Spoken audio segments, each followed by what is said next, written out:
Hello and welcome back to Brooke's Truth. I thank you so much for taking the time to join me today. Today we are going to be having a little coffee time chat. Today I thought we would talk about relationships and how to find the best partner for you.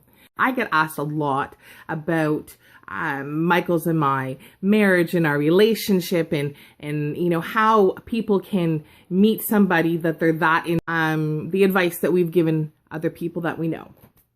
So I thought I would share it with you because you guys matter to me. I love you guys. You know that. So my first tip, first and foremost, is watch the way they treat other people. Because eventually you're going to be another person. When that initial relationship giddiness wears off, you are going to be just another person eventually. Yes, they're still going to care about you. Yes, they may be in a relationship with you and not with other people. But eventually how they treat other people is going to trickle down to you in some way. Trust me. I know you may think that your relationship is different, but trust me, that's what happens. The second thing I would suggest is take a look at how they treat their family. If you look at how somebody treats their family, are they respectful to their parents? Even when their parents say something to them that they really don't agree with, are they still respectful to them? Do they do what they need to do before they do what they want to do? Meaning, do they take on responsibilities and actually complete them, or are they just around for a good time? If they are the type of person that doesn't, let's say, pass the vacuum when their parents have asked them to, and that's a very loose example, but I just thought I would use that, then the likelihood is that they're not going to be able or willing to deal with life's responsibilities before they do what they want to do and take care of their own needs. And let's translate that a little bit further into relationships. It means that their needs are likely almost always going to come ahead of yours.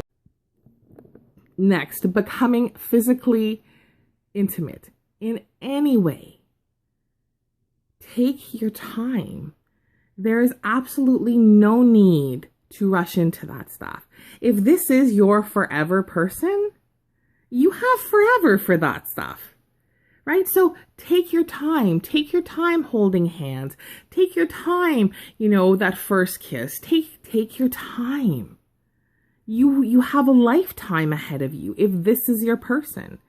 And if you're wanting to take your time, if you're getting pressured or feeling any sort of pressure, then A, it's not the right person. And B, why are they pressuring you? Because if they really think that you are the one, they have a whole lifetime as well. Next tip is to listen to the people around you. If you have a group of people that care, parents and your friends are both making comments of raising concern about this person, take an honest look at that. There's likely a reason for it.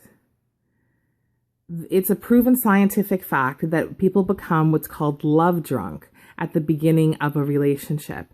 And that is when they sort of have love goggles on and all they see. Although you're smart and you're wise and all that sort of stuff, you can end up in a state of love drunkenness and you don't see what other people are seeing. So take a listen to them.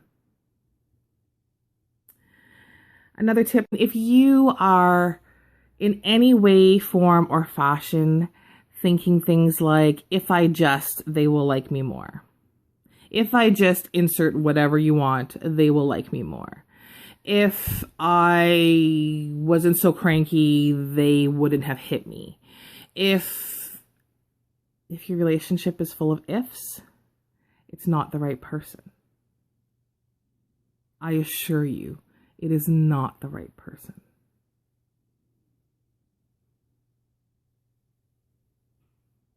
Relationships are not always sunshines and butterflies. There are challenges. And you have to be willing, both parties have to be willing to work through those challenges. And you need to be on the same page on if you're both willing to seek outside help, if that's what's needed for the relationship to thrive.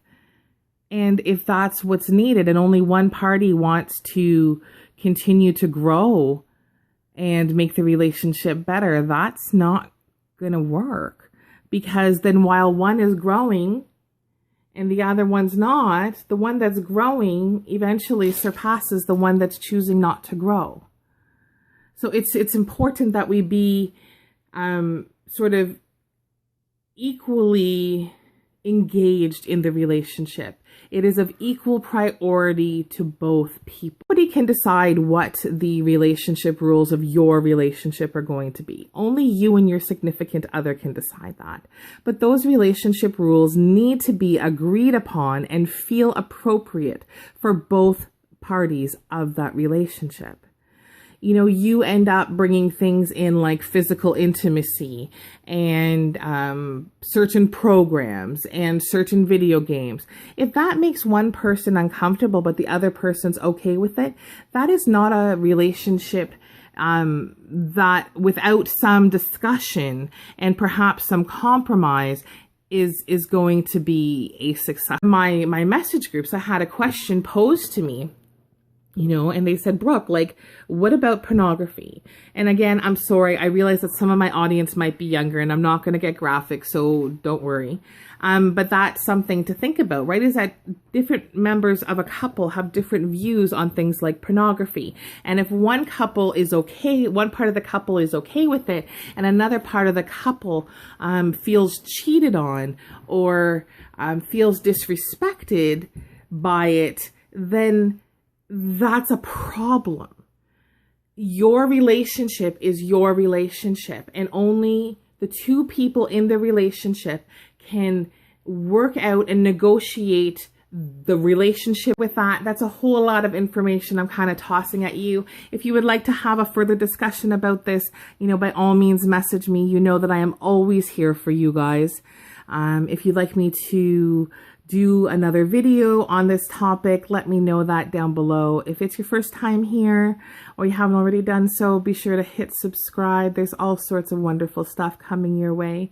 I really hope that this has answered some of your questions on tips and tricks to have a happy, healthy relationship that hopefully lasts you a